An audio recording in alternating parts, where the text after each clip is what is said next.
Halo, welcome back to my channel. Hari ini saya ingin membahas tentang bagaimana caranya masukin produk ke industri. Saya ulangi, gimana caranya masukin produk ke industri. Jadi jangan skip video ini, tonton terus sampai habis agar kalian dapat informasi bermanfaat untuk penawaran produk ke industri. Oke, langsung aja. Kalau bicara industri, tentu banyak hal atau banyak partikel yang harus kita lewati. Untuk penawaran produknya nggak semudah di segmentasi lainnya. Contoh kita masuk ke restoran. Di restoran kita hanya bertemu dengan purchasing, sudah gitu ya. Kita nawarin produk ke purchasing ngajuin approval harga ke atasannya atau dia ngecek sendiri harganya dan butuh persetujuan approval ownernya, sudah selesai sampai sana ada hasil.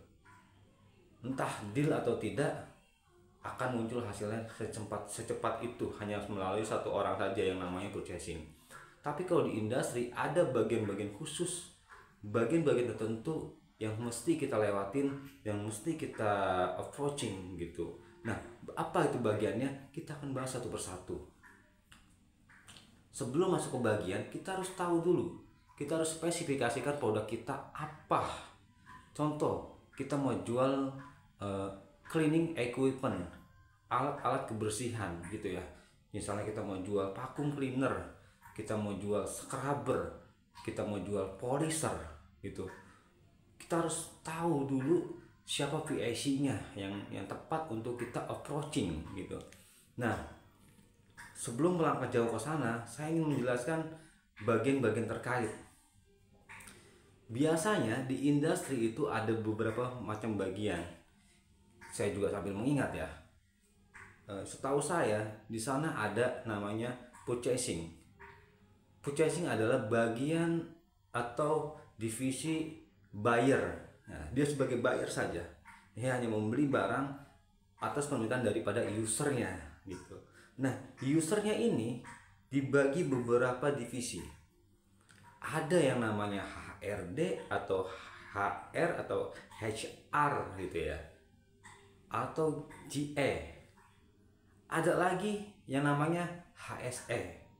Ada lagi yang namanya maintenance. Ada lagi yang namanya produksi.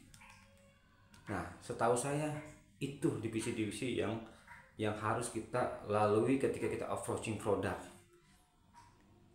Poinnya adalah kita tidak bisa semata-mata menawarkan produk hanya ke purchasing saja. Tetapi kita harus melalui penawaran lewat user.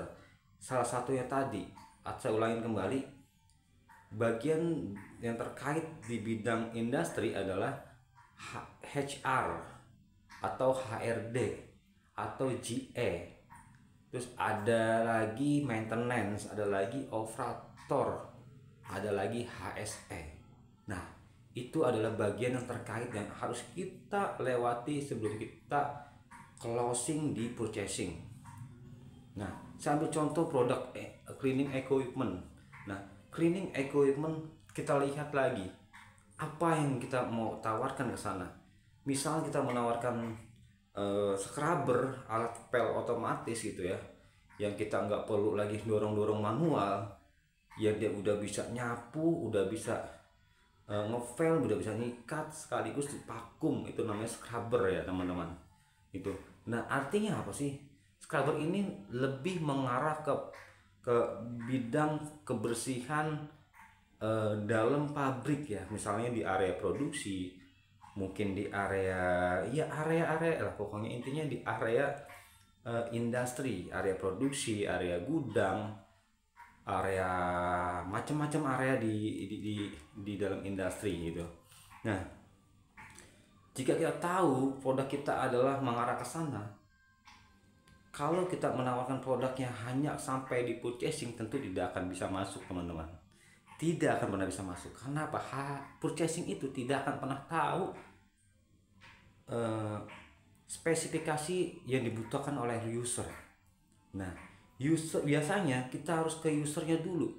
User yang akan menentukan produknya ini layak dipakai atau tidak. Usernya mau pakai produk kita atau tidak, itu dia. Artinya kita harus mencari usernya. Siapa usernya? Ya jelas, Kalau kita bicara scrubber untuk bersihan area gudang, area produksi, maka kita harus ketemu sama kepala produksinya, gitu.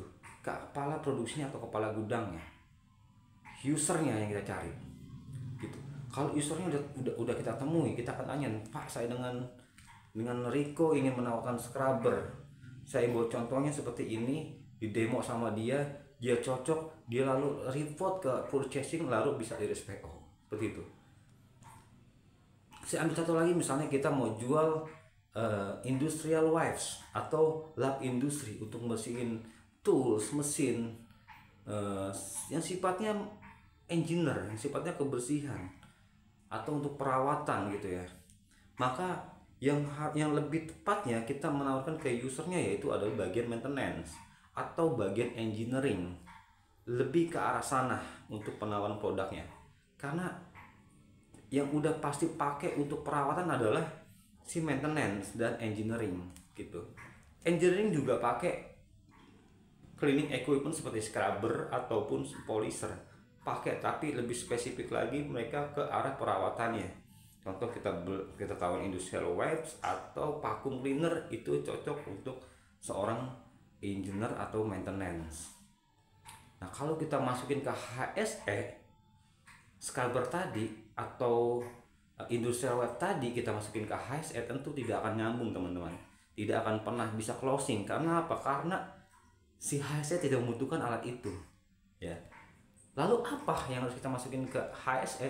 Ya tentu saja yang berhubungan dengan safety. Contoh sarung tangan, ya, sarung tangan, APD, semua alat yang berurusan dengan safety itu bisa kita masukin ke bagian HSE, teman-teman. Lalu misalnya kita mau jual ATK dan kebutuhan karyawan pada umumnya, tentu kita harus masuk ke bagian HRD atau GE, teman-teman. HRD GE sangat tepat sekali kalau kita berurusan dengan kebutuhan karyawan, contoh ATK, seragam, terus apapun yang dibutuhkan dengan sifatnya untuk karyawan, maka kita berurusan dengan GE atau HRD. Nah, kalau kita menawarkan ATK ke HSE, tentu saja tidak akan nyambung, teman-teman. Tidak cocok, teman-teman. Maka kita harus nyambung, menawarkan produk ATK itu harus ke bagian HRD atau GE, baru nyambung di sana. Rulesnya seperti itu. Nah, saya simpulkan kembali adalah di industri ada beberapa divisi.